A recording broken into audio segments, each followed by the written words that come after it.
उम्मीद करती हूँ खैरियत से होंगे। आज की बात के साथ हाजिर हूँ व्यूअर्स। आज की बात, जो बंदा आपकी बात सुनते हुए इधर उधर देखे उस पर कभी यकीन मत करो। उस पर क्यों यकीन नहीं करना चाहिए?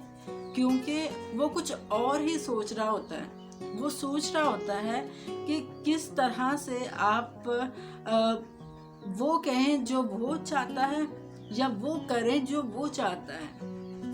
उसको इस बात से फर्क नहीं पड़ता फिर कि उसमें फिर चाहे आपका नुकसान होता है हो जाए।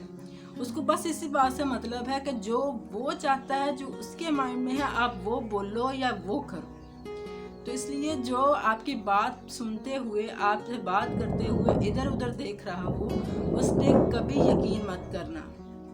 क्योंकि ऐसे इंसान को, जिस इंसान को आपकी बात में इंटरेस्ट नहीं है, उस ऐसे इंसान को आपकी ज़ात में भी कोई दिलचस्पी नहीं होती।